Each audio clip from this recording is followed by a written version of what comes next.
Everything ready? You do. I can tell. Welcome to Rock and Recovery. I am your host, Jay, and today I've got a special guest. Her name on TikTok is Babyfox, but her real name is a mystery, but it's really Bree. So we'll just leave it at that. It's Bree. How's it going, Bree? I'm good, Jay. How are you? I'm doing great. How was your holidays? The holidays were hectic, but okay. All right. Yeah, Well, there's always that. They're always hectic, but okay, we got over them. How we did. any New Year's resolutions that you're gonna try to stick to? So I do resolutions a little differently. I make overall goals for the year, and then I break them down into Okay. smaller goals that I can achieve each day.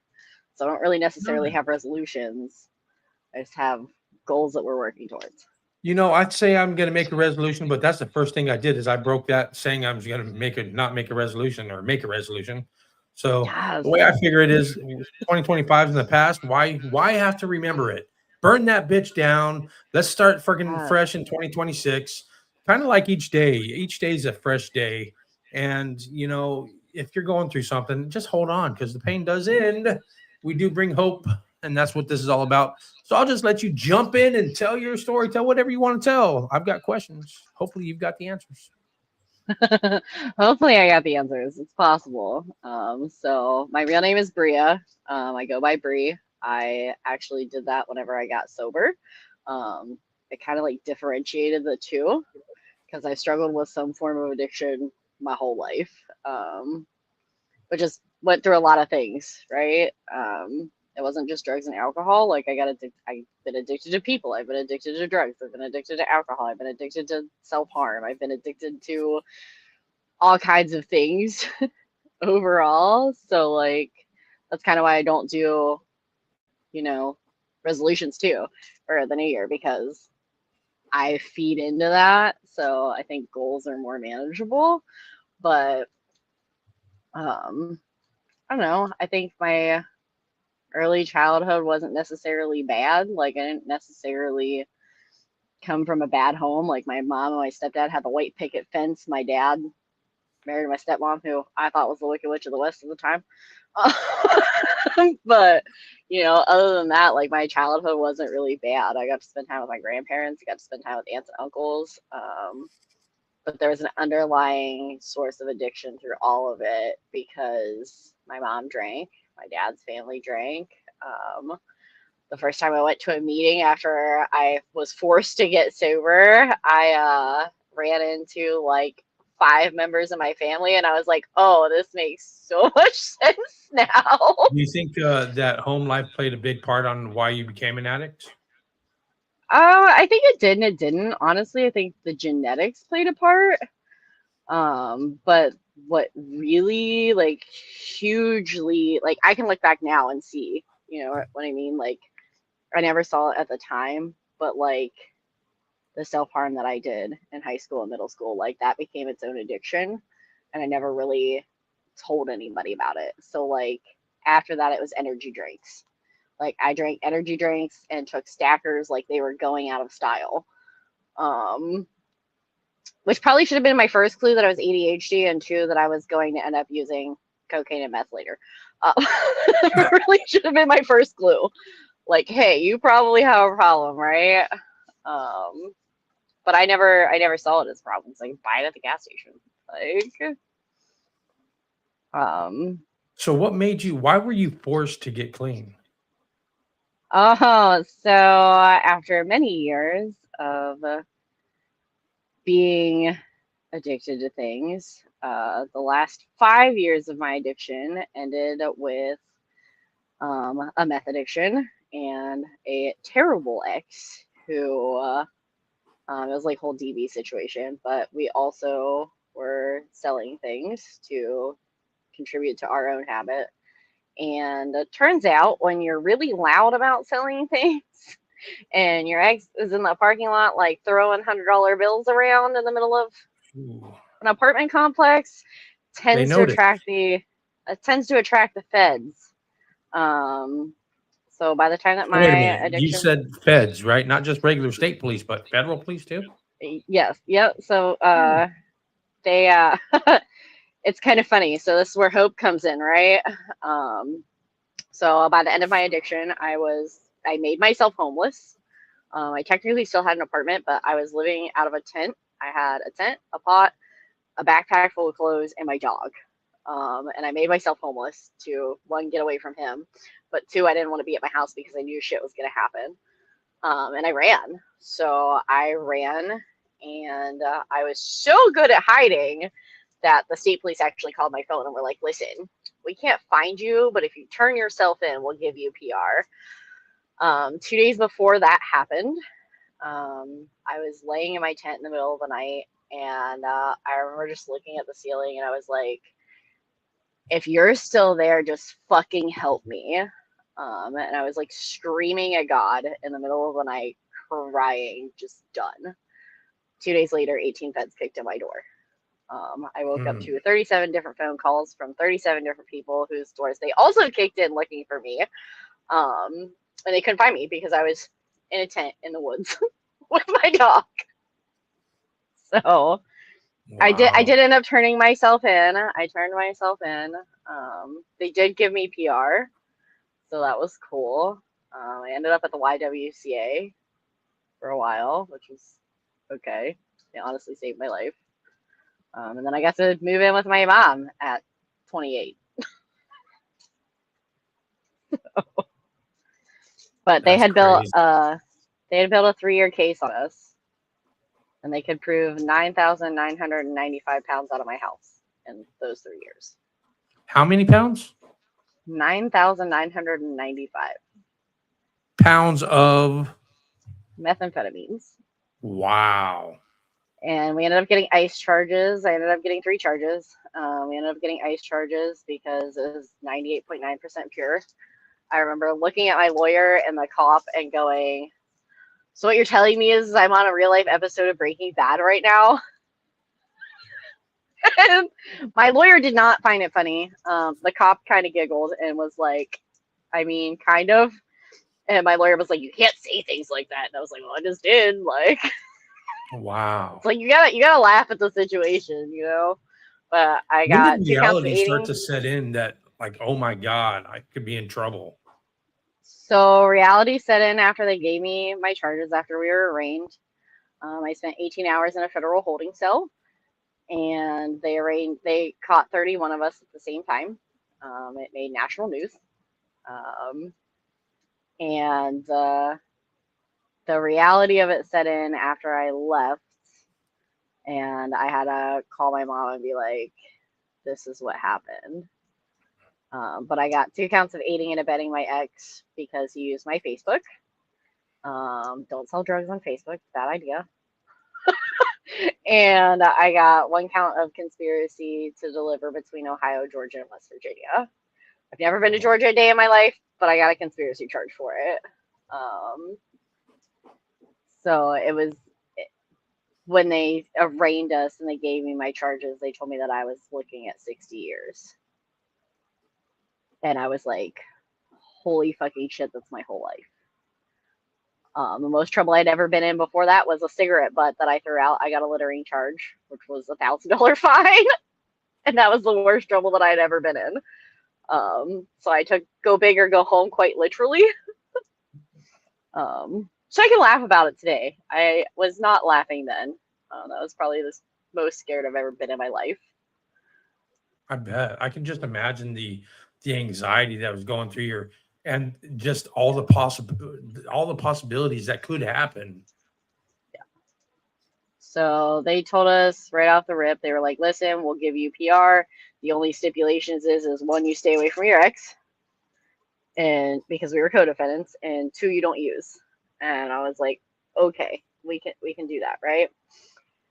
And at this time I was using over an 8 ball a day by myself. So an 8 ball is 3.5 grams, and I was using close to 5. I was 98 pounds, and I looked like shit. And I was like, oh, it'll be no problem. Like, I quit pain pills before, I can quit this. It's not going to be a problem. I went in, I passed my first drug test. There was 81 of us that had went into drug tests that first time, and 4 of us passed. Everybody else failed. Well, it had been 2 weeks and they hadn't picked up anybody, and I was like, oh shit, like they ain't serious. Like they're not picking up people.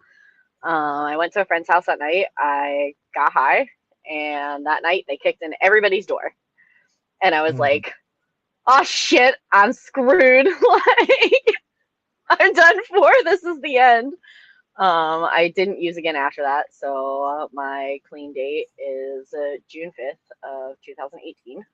That was the last night that I used, and I've been sober ever since then, which is crazy, crazy sauce. Did you say June 5th, 2018? Yep. So I have 7 years. Wow, 7 years, coming up on 8. Oh, coming up on 8. Fucking great. It doesn't feel like it's been that long. That's awesome. Yeah. So after that, I got blessed. They ended up giving me federal drug court. So I did 18 and a half months of federal drug court, where I had to be there Monday through Friday, 8 to 4. It was basically like intensive outpatient. I had to go to therapy once a month. I had to go to meetings 4 times a week. And I had to go to the federal building, to the actual courthouse, and stand up in front of a judge twice a month. And like, they basically just lay your soul bare and are like, this is everything that you have going on. Why are you not doing this, this, and this? And it was like, nothing was ever good enough. And I didn't think that I was going to make it through that. I was like, there's no way. There's no way that I can do this. Like, y'all are asking way too much. So I grew up near Akron. And if you know anything about meetings, Akron is like the metropolis of AA, right? I was going to say Ohio, or like yeah, Ohio, Akron, Colorado, where I grew up. Not in Akron, but there's an Akron, Colorado. So there's an Akron, Ohio, and AA was like founded there. So it's like a huge deal, right? And my mom had to go to AA meetings. Like I know about meetings. It's not a huge deal. I was like, oh, yo. And I was like, listen, like y'all are crazy. I am not. Like, I'm not going up there 4 times a week. Like, y'all are insane. And the guy that like ran drug court looked at me and he was like, what? And I was like, yeah, I'm not going to Akron. Like, that's 3.5 hours from here. I'm not doing that. And he's like, there's meetings here. The fuck? And I was like, oh, so like that was like my first realization that there were things here, because I didn't know that there was things here. Like, I didn't know that there's meetings. I didn't know that there was rehabs. I didn't know that there was outpatient stuff. Like, I had zero clue that there were resources in West Virginia. And my first day of drug court, I made it my mission to find every single resource that I could find in my state, to make sure that nobody else felt like that. Like, I didn't want anybody else that was in active addiction to feel like I felt like there was nothing, there was no hope, there was no resources, because the state has so many resources for addicts. It's not even funny. And that's what I did. I poured my heart and soul into making sure that nobody else felt like I did. I didn't want anybody else to feel alone. I didn't want anybody else to try and take their life. I didn't want anybody else to feel like they didn't have an option when there is options. So that was kind of crazy, but. So the first time you did it, you were forced into recovery.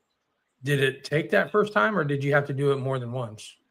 So actually, that was not the first time that I had gotten sober. The first time that I had gotten sober, I got sober from pain pills. I broke my shoulder in high school, and I got my wisdom teeth out, which gave me an overcompensated amount of pain pills. When I got my wisdom teeth out, they gave me around 375 in a matter of 2 months. Damn. And then after all of that was done, I cracked my shoulder in half, and that ended with Percocets for almost a year while I did physical therapy, because they were like, oh, the bone's just going to heal itself it'll be fine. You're gonna stay in the sling. You're gonna do physical therapy. You're gonna take these pills. It'll be good. The bone is still not healed. I have to go have my shoulder re-broke and put like screws in it, and I'm less like I don't know that I want to do that. Sounds But painful. I got pregnant and I had my son, and I was sober for 3 years. So I had done it on my own before, but turns out my kid was not enough to keep me sober. It took one bad day and the wrong person living at my house, and then 5 years later I ended up, the meth addiction and the feds kicking in my door. Which one was So harder to? Which one was harder to quit? so they both have their own battle, right? Like pain pills sucked because withdrawals fucking suck. I got the whole 9 yards. Like I threw up, I sweat, I was pregnant, so like it was like doubly bad. And then like meth is its own beast. There's a reason that only 2% of people make it. It's very mental. I didn't have withdrawals from it. I know I slept for like the whole first month, and I went from 98 pounds to 165 pounds because I ate everything. But it was very mental. It was very, I want to do it. I don't want to do it. I want to do it. I don't want to do it. And I also ended up with meth-induced psychosis. I did not end up with meth-induced psychosis though until after I was sober for 3 months. So I was sober for 3 months, sitting on my mom's porch, hallucinating that there was people in her front yard that weren't there, and she was putting meth in my cigarettes. Thank God I was in drug court at the time because they like knew what was happening. But I would go in and I'd Right. be like, I'm gonna fail this drug test, and they're like, why? I'm like, because my mom's putting meth in my cigarettes, and they're like, your mom is not there. What? No, like that's not happening. And I was like, it is too. Every time I smoke, I can taste it. I know what's happening. And I would pass each drug test, and I was like, there's no fucking way. And they ended up sending me to therapy. I got to see a therapist, and they put me on meds and stuff, and it went away after a while. The scary thing about it is that could happen again at any point in time. Like at any point in time, my brain could just break again and be like, here you go, have some hallucinations. How'd you get So through far, that? it's so good. Because I suffered from the same affliction. That meth-induced psychosis is a Yeah, bitch. yeah. It was not a fun time. How'd you get It through it? was honestly, to be honest with you, like I really feel like so when I was diagnosed with ADHD too at the same time, because I was like, no, listen, like you don't understand. Like I can do meth and remember every single thing that's ever fucking happened to me. I was like, and then like I don't do meth and I can't remember fucking shit, right? And I'm like, it's like I have all these file folders in my head and I can compartmentalize them and they're there and like I can pull out whatever I need. I was like, but right now it's like I have a computer and every single pop-up and music and like fucking everything all going on at the same time. I was like, and there's a dude in your corner. And she's like, one, I'm pretty sure you have ADHD, and two, like there is not a guy in this room. And I was like, and in my mind, I'm like, yeah, there is. I don't know what the fuck's wrong with you. Like, I don't know why you can't see him. But they ended up putting me on ADHD medicine. So they put me on Ritalin, and then they put me on Seroquel, and then I don't remember what else I was on, but I was on like 5 different pills. And this went on for like a year, which I did stop hallucinating. Like that went away, thankfully.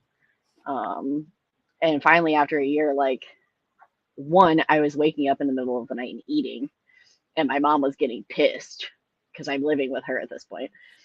And I in the middle of the night one time, she had made a cake for my birthday. And I woke up the next morning and I'm like, oh man, like I don't have Pop Tarts next to me. Like we're golden, right? Like Pop Tarts. Oh my god. I have Yes. beaten Seroquel. I don't have Pop Tarts or crumbs in my bed. We're good. I walk out and she's holding this cake and the whole middle of it is eaten. Oh And no. she was like, did you do something last night in your sleep? I was like, no, dude, like I woke up, there's no crumbs. I feel great. Like everything's good. And she just like holds up this cake and she's looking at me and I was like, oh man. And she's like, you couldn't have at least used a fork? You literally oh, ate from the middle of the cake? I did. I ate from the middle of the cake. Why the middle? Why Middle of not the the night. sides? That's where all the icing's at. That's what I was saying. Well, she hadn't iced it yet, so like it was just Oh, the cake. Like she was leaving it cool, I guess, overnight because my birthday. oops. That was her fault. Total her fault. Yeah, right. And I don't know. Apparently, in my half awake brain, I was like, the middle of the cake sounds like a good idea. Had Wow. no clue, zero clue. And I went to my therapist and I was like, listen, my mom is gonna unalive me if I keep eating shit in the middle of the night. Like Seroquel is not working for me. And I was like, and I don't really want to be on everything else. And she was like, I don't know that this is a good idea. And I was like, it's a great idea. And she was like, we can try it. You know what I mean? So I came off the Seroquel first, and then I came off of the other meds like slowly. She left me on the Ritalin, which was cool for the first like 3 years that I was on it. And then I was like, listen, like I really don't want to be on a stimulant anymore. Which they switched me to Strattera, and Strattera's worked great. It's a non-stimulant. Like I feel good. I don't have to worry about crazy shit. So, but I honestly like the whole first year of my sobriety, like I don't remember a whole lot. And I don't know if that's like my brain just blocking out. Like I remember the lessons that I learned from like AA and NA, and I remember like parts of drug court, but I don't remember a lot of it. And I think it's just because I was on so many meds. Like I was on so much medication that my brain was just like, I can't function, so you're fine. Like, So but during that 18 months on drug court, was there any times that you were thinking, because you got sentenced to that instead of actual prison or any harsher sentence? yeah, Which, for those that don't know, drug court is fucking hard. It really yeah, is. They have control of your life. You might as well be in prison, almost. yeah. So like it was like being in prison, but at my house, kind of. Yeah. Like, so I went to class Monday through Friday, 8 to 4, every single day. And then I had to do 4 meetings a week, which ended up being a meeting every day because I, come to find out, like I said, half of my family is in AA. And my mom had called a guy that used to work at the American Legion. Um, and he would come and get me every day. He would just pull up in the driveway, he would beep his horn, and he would wait on me to come out, and he'd be like, okay, get in the truck, we're going to get ice cream. And like ice cream always ended in a meeting, but I did get ice cream each time, so it was cool. There's a plus. Yeah, it was a plus. And that transitioned into me meeting my first sponsor. And then she took me to meetings. And I ended up firing her because I sat on my 4-step for 3 months. And it literally drove me fucking crazy. Like, I remember that. And I was like so out of it that other people in meetings and stuff were like, are you using again? And I was like, no, like I'm not fucking using. Like, what is wrong with you people? And but like looking back now, like I can see the level of crazy that I was, but it was literally just because like I had wrote out my whole life and wrote out like every bad thing that I had ever done or that was done to me, and like my part in it, right? And like not telling anybody after ate me fucking alive. And that was when I met my second sponsor. So at this point I was working because drug court goes in phases. So like I was in phase 2, so I was only going Monday, Wednesday, Friday, 8 to 4. And then I had met my second sponsor. I got a job. I applied to 87 places. Bob Evans was the only place to hire me. So I got a job at Bob Evans as a girl cook, and I was cleaning shelves, and I was humming "Ring Around the Rosie." And we had went to a meeting after work, me and another friend, and there was this girl there, and we were all standing in a circle doing the Lord's Prayer after, and she was humming "Ring Around the Rosie." And I stopped after, and I was like, listen, this is gonna sound fucking crazy, but like I've literally been humming that song all day. I was like, do you by chance sponsor people? And she was like, I do. Why? And I was like, explain the situation. I was like, listen, like, I have a sponsor. She seemed really cool. Like, we get along really good. Like, she's a friend. I was like, however, like, I've been sitting on my fourth step for the last 3 months. And she was like, absolutely fucking not. She was like, you're coming to my house tomorrow. And me and my sponsor have an amazing relationship. We literally got matching tattoos on my 1 year anniversary. She will forever live on my shoulder. But like, getting all of that out, honestly, like, fixed me. It fixed all of the crazy that I had going on. And I think that that's what people mean by your secrets make you sick, is like, when you hold on to all of that, it literally eats you alive. Like, it was It does literally weigh like you using down. It really drugs. does. Yeah, it was like using drugs without using drugs. It's the craziest experience that I've ever had in my life. So, So how important was that fourth step to you? I think my fourth step was really important. I also, after that, so I got a combination, right? So I do NA and I also do AA, and my sponsor kind of meshed the two. So I did my fourth step out of the NA book, and then she also had me do it out of the 12 and 12. So I kind of got 2 4 steps. Um, but like, I think the fifth step is what really saved me, right? Because like, that was admitting your wrongs to another human being, and God, or the universe, or whatever you want to call it. And like, laying my soul bare, and her being like, because some of the things that I had wrote down, like, entirely were not my fault. I had zero control over those, but I had felt like it was my fault. And the biggest person that I was mad at was myself. And I was able to write that down on paper and talk about that with her. And like, for her to sit there and be like, listen, like, half of the things that you wrote down are not your fault. Like, that that wasn't you. Like, that was a situation that you were put into where you didn't get a choice. She's like, but you made the best of what you had with what you could do in that moment. And like, her saying that just kind of broke something in me, right? Because like, I've spent this whole time being mad at myself. Um, and to hear her say that, and her be like, like, you didn't deserve the DV things that happened. You didn't deserve the abuse that your mom put you through. You didn't deserve like all of these things that had happened. Um, was huge. Like, nobody had ever done that for me in my life, and she had hugged me, and it was like a genuine hug. Um, and I don't think that I had that necessarily. My dad's kind of standoffish, and my mom just, she hadn't hugged me since I was like 5. So, like, to have another human being like genuinely care, I think, is Right. what was important about that. Right. Why'd you blame yourself so much?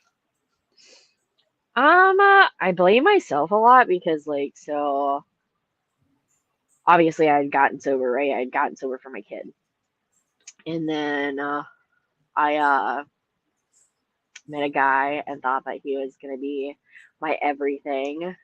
He was pretty charming when we met, and I loved him. And I think I beat myself up because I chose wrong. Like, I chose wrong. I didn't see the signs. He was every man that my mother had ever dated, right? Like, and I should have saw the signs. And it ended up with my mom getting custody. My mom got custody of my son for 3 years, before. Like, thank God that she did, because if not, I would have had a CPS case too, along with my federal case. Thank God I was smart enough to be like, you know what, this is not a safe situation for him. He needs to go stay with my mom. And I did that, which took a lot of fucking effort and a lot of willpower to do. And I beat myself up because I always promised him, like, I'm going to come see you. I'm going to come see you. I'm going to come be with you. I'm going to come for your birthday. I'm going to come for Christmas. I'm going to come for whatever it was. And I never did. The broken Like, promises through addiction.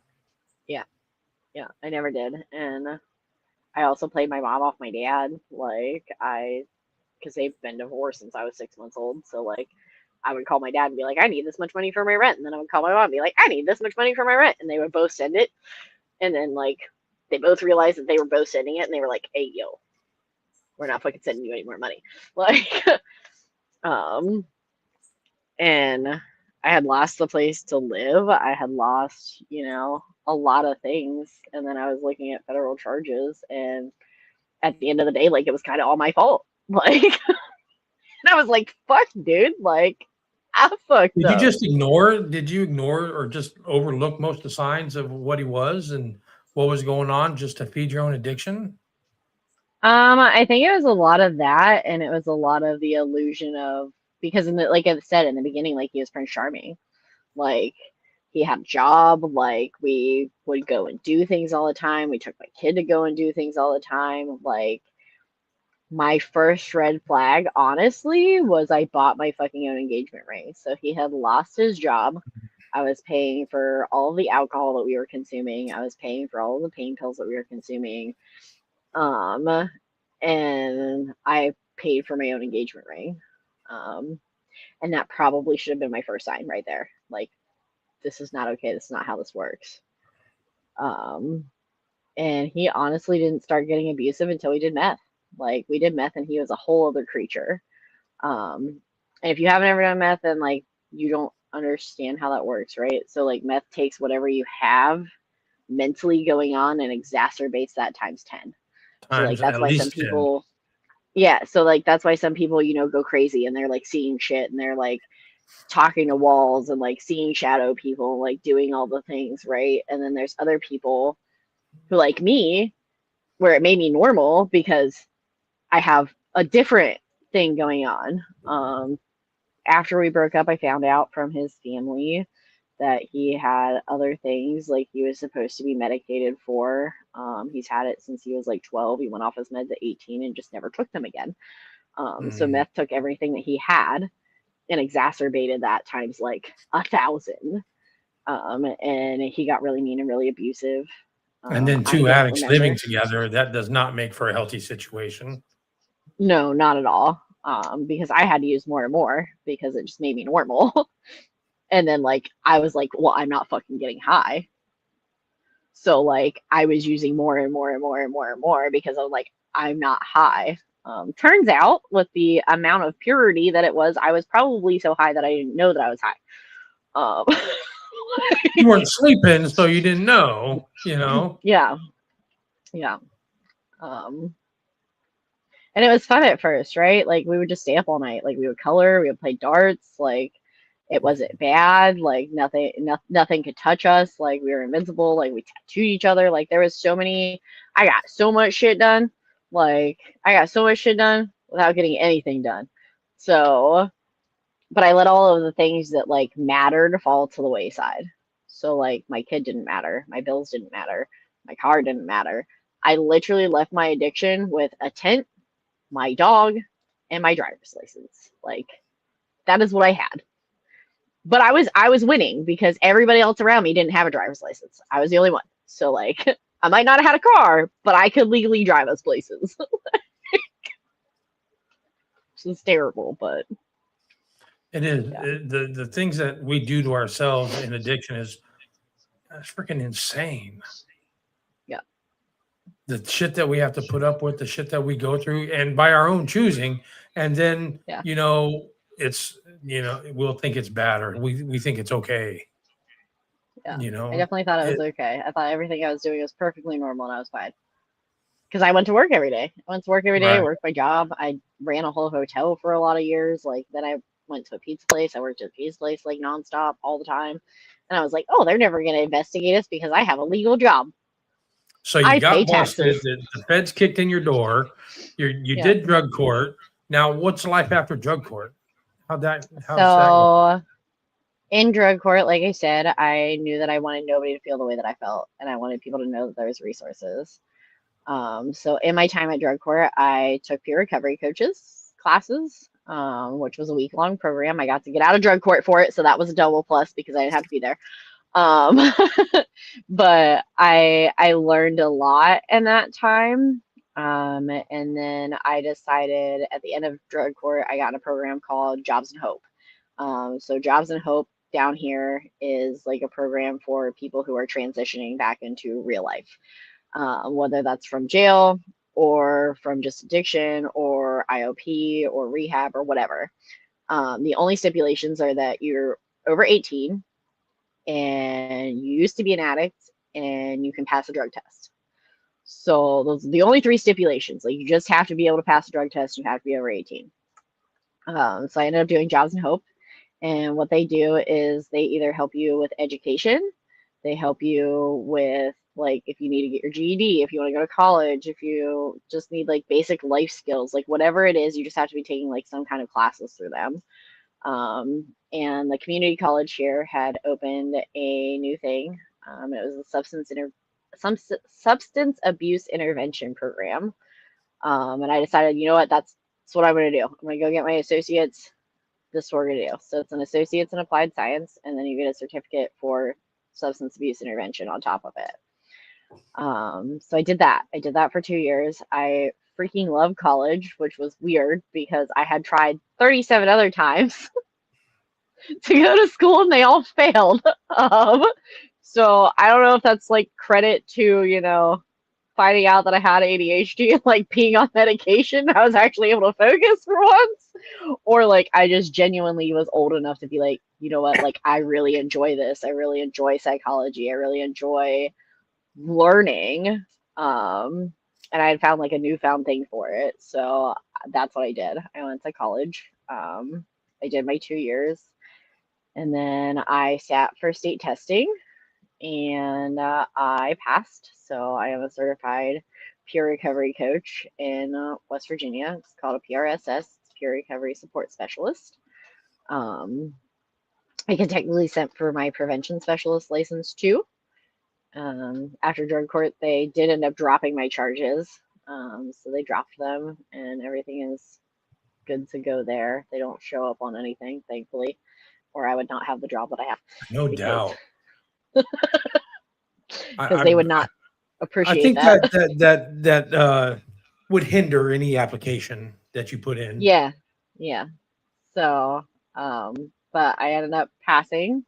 We opened a we opened a recovery resource center with a collaboration of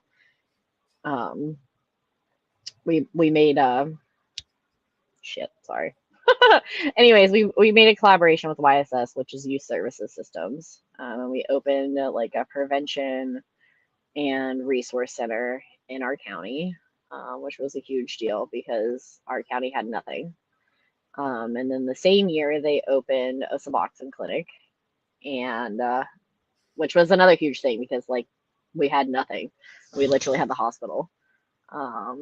After volunteering there and doing PORT, which is our post overdose response team, where we would go and help people who overdose and give them resources and Narcan and just kind of see what happened. Instead of them getting arrested, their options were get arrested, talk to these people. Sometimes it worked, sometimes it didn't. It just kind of depends on the person. I started working at the hospital and I launched the program at the hospital. So Reynolds has a peer recovery coaches inside of their ERs, and that's part of WV Medicine. So we launched a program with a company out of Maryland to have peer recovery coaches. So basically, the nurses would like ask a series of questions, and depending on where you ranked, your profile would flag to me. So if you had ever used drugs, if you were a closet alcoholic, if you came in withdrawing, like whatever, like, because some people knew that they were addicted, right? And then other people like had no idea. So I was like walking in blind, like not knowing if these people even knew that they possibly had an addiction, which is very like you tread lightly because nobody wants to be told, hey, have you ever thought that you were an addict? But that was really cool, and I got to help a lot of people that way, and I got to help a lot of people see that, like, maybe I do have a problem. And so with that program, I was there for a year. and I had a 95% success rate of getting people to go to treatment and stay in treatment. That's So the awesome. yeah, so the program worked as I would go in and talk to you. I would figure out like what your needs were and where you wanted to be.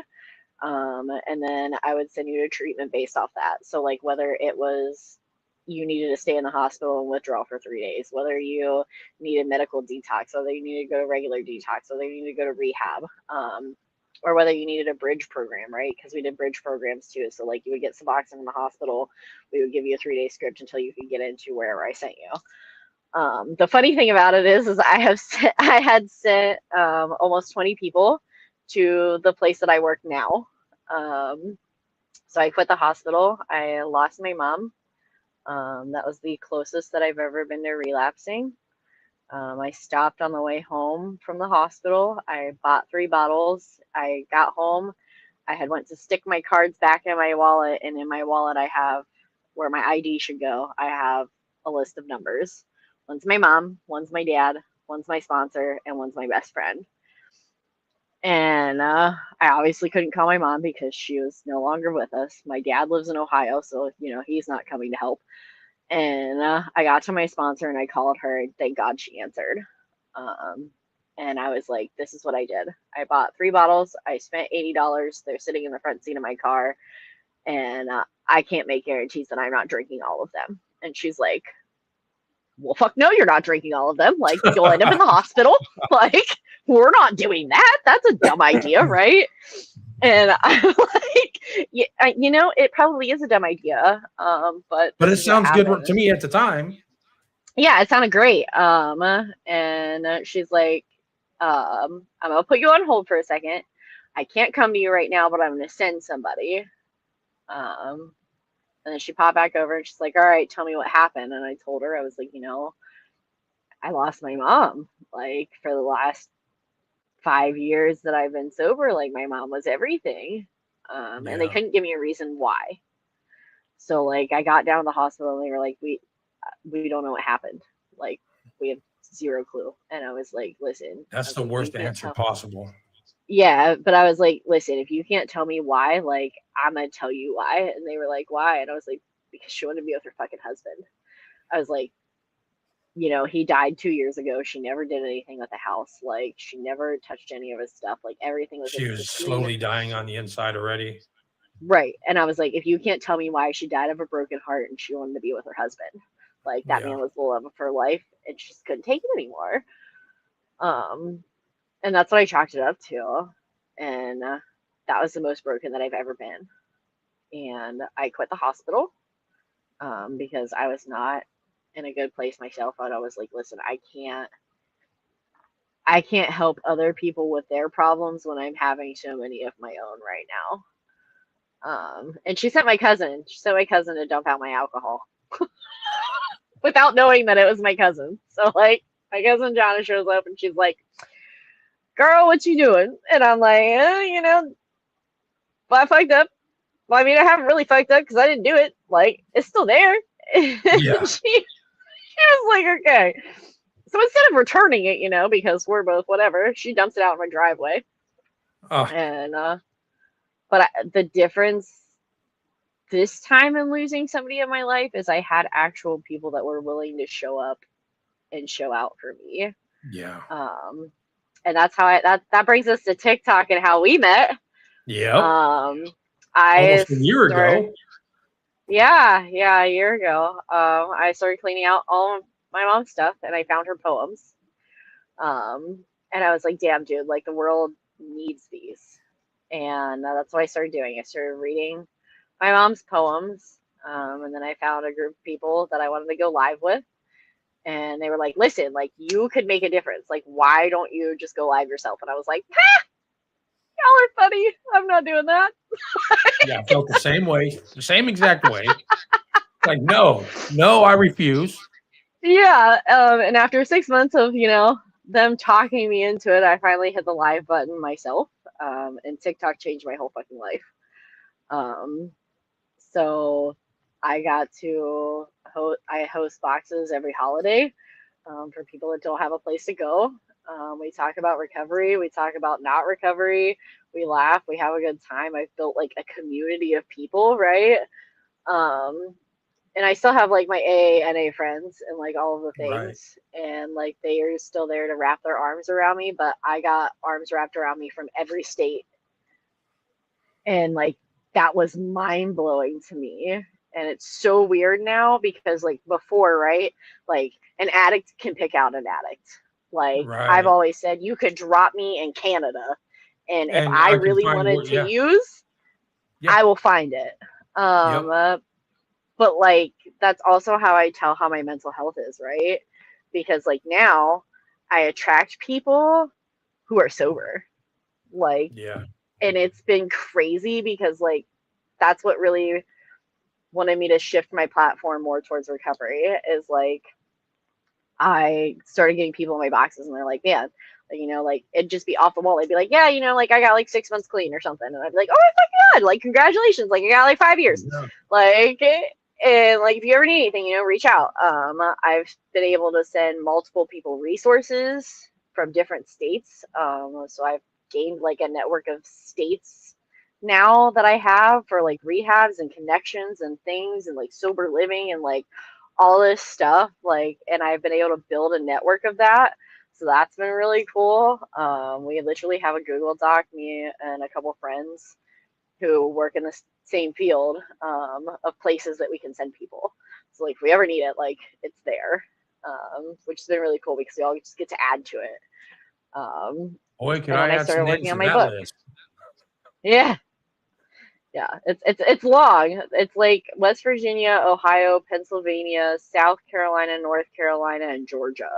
So we have 6 different states on it with like all kinds of resources. That's awesome. So yeah, it's been really cool. But I can find almost anybody a place to go if you need a place to go. So How rewarding is that feeling? And then I want to talk about the importance of community after that. yeah. So I mean, one, I think it's really rewarding. I love my job. I love being a peer coach, right? Like, because I get to use my own life experience to help other addicts or people who have been in the same spot. Like, we might not necessarily be in the exact same spot because obviously everybody's journey is different. But, like, I get to help them in whatever way that looks like for them. So, like, whether it's meetings, whether it's church, whether it's rehab, whether it's IOP, whether it's group therapy, like whatever it may be, like I'm just kind of like this network of resources and I just get to like go, you need this, you need this, you need this, you need this, you need this, and it like keeps my brain busy, I guess. So that's been really cool. And I absolutely love what I do. Like I love watching the changes that people make. And it's all suggestive, right? Like I could be like, hey Jay, like, have you ever thought about doing this, this, or this? And you might go, no, but if I was like, No. hey Jay, you should do this, this, and this, you're Right. gonna shut down and go, absolutely fucking Right. not. You told me I should do it. I ain't fucking doing it. Right. I ain't Like, doing it for sure now. right? Like, it's definitely not happening now. So like, it's What? You really tell me cool what I have to to, do? Nope. yeah, I'll prove you wrong. yeah, exactly. So like, it's really cool to just be like, hey, have you ever thought about doing it this way, maybe? And they'll be like, no, I haven't ever thought of that, but like that makes a lot of sense. You know what I mean? It Like, does. and I'm able to talk to them and be like, listen, like this is my experience with this situation. Like, I don't know if it's gonna work for you, but it might if you try it. Like, so that part's really rewarding for them to come back and be like, oh, it worked. Oh, it didn't work. Like, this is what happened. Like, and people are more open and honest about things with me than they are with most people, which is really cool. Yeah. So, It's that connection, you start connecting with people because yeah. all of a sudden we're honest to a fault sometimes, and we're very vulnerable and we open ourselves up to criticism and rejection and all these nasty other things that affect our mental health. But we do it on purpose to help the next person, Yeah. just to connect with somebody. And in that, there's a lot of trust. And that brings me to the topic of community. You have to have a strong community. You have to have a strong people, a strong community that you can trust. Yes. Absolutely. Like that's the thing, right? Like is it's it's been really cool because like I have built a huge community, and like I've built a community of people that will stand behind me through anything. But like the other side of that is like I get to stand behind them too. Like Yes. I am everybody's biggest supporter. Like, you know, everybody's like, oh, this matters, that matters, this matters, this matters, blah, blah, blah. And I'm like, at the end of the day, none of that matters. Like, the gifts don't matter. Like, the people being there for each other is what matters. Yeah. Like, I look at it differently than most people, I guess. I do too, because honestly, that's what kept me that kept me getting sober and kept me being wanting to be sober is the community Yeah, that I had to be accountable because I built. These are like I built a yeah, community and that maintaining accountability to them and to yourself is what kept me going, honestly. And, yeah, without them and without their support, just to be there to talk to when I was hmm, going through things, or when somebody would come into one of those boxes and one of those lives and say, hey, I'm having an issue. I'm yeah. struggling mentally, with whatever. It's like, oh, well, I'll listen. I might not, I don't have any advice. I can tell you what I did, but, Right. it's probably the wrong way, but it worked for me, Yeah. I suggest nobody do it my way because it worked for me, but it was terrible. Yeah. Don't let the feds kick in your door. Yeah, The moral of exactly. the story. And which brings me to this vicious rumor. I heard this vicious rumor about you the other day, Bree. Oh I'm telling man. you, it's a very, very, I think it's malicious and vicious all at one time. Something about Oh a no. book. Something about a Oh book. yeah. Yeah. What's it? Is this rumor true? It is true. So I'm actually What? writing two books. Oh no, man! I called that person a liar and everything else. I'm like, no Yeah. way. So I'm writing two books. My fantasy novel is really close to being done. And that actually, both of these kind of go back to your fourth step, honestly.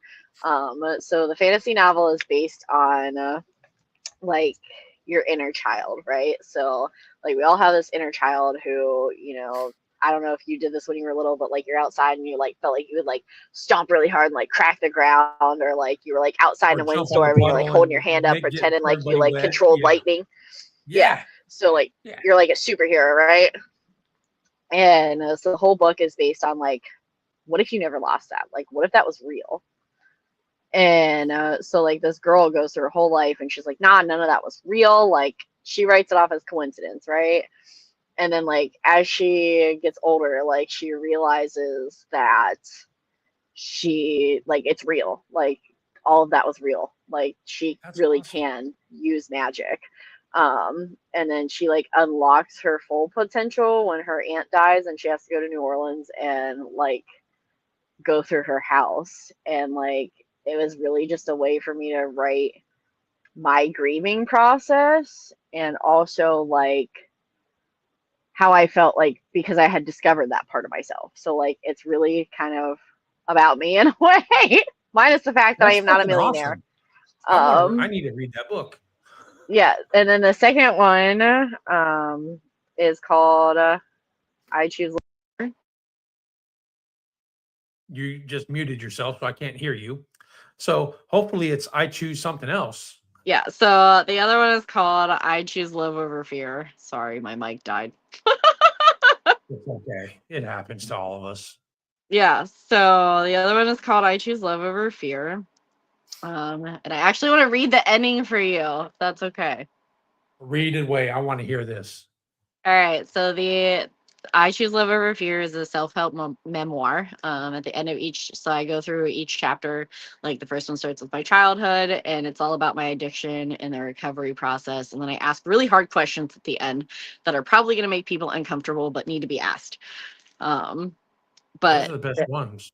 yeah, so this is the other part of how I kind of blew up on TikTok is my Dear Me series. I also do that on YouTube. Um, but this is the letter that started that.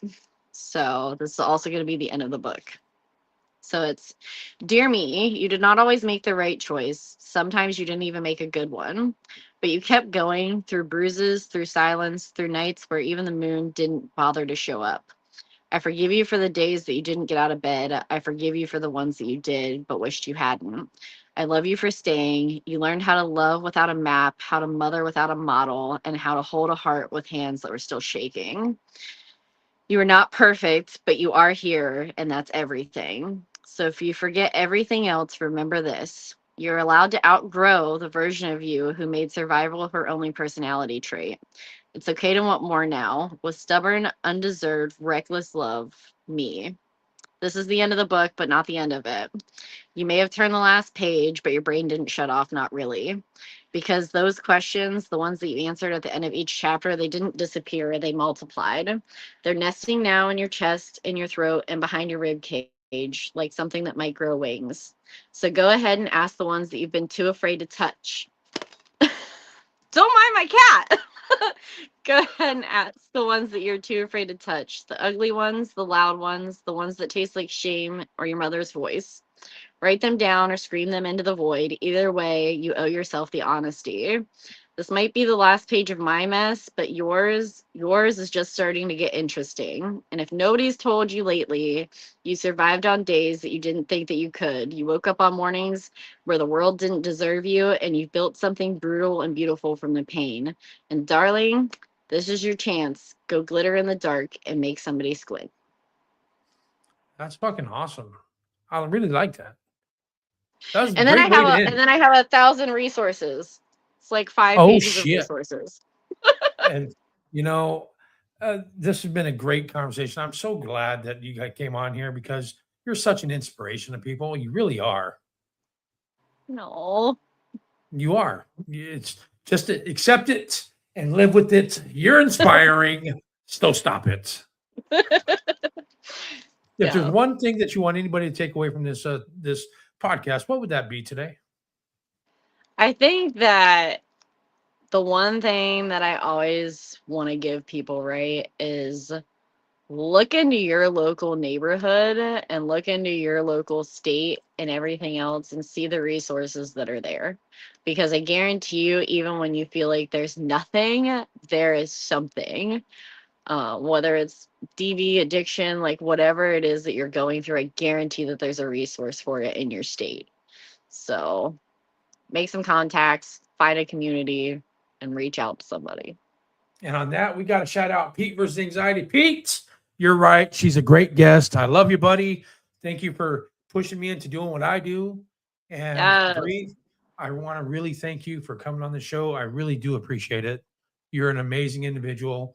And I wish Thanks. nothing but the best for you and the rest of life, whatever life has to hold. I know you're going to slay it Yes. because guess what? You're sober and clean. Let's I go. know, right? After that, everything that seems impossible after that, let's really take a look behind us and see what we came through. Yeah. I look at like everything that happened in my life, right? Like when I'm feeling down, I'm like, damn, man, I made it through drug court. Like that's fucking impossible. Like Not many people make it through drug court. Yet. Yeah. Only 2% of the population get clean and stay clean off of methamphetamines. 2%. 2%. That's a really small number. It is a really small number. Which, speaking of, I got a 2% tattoo coming up. I'm getting one done because I've been in Florida for almost a year now. So on my year anniversary in Florida, I'm getting my 2% tattoo. Let's go. Yeah.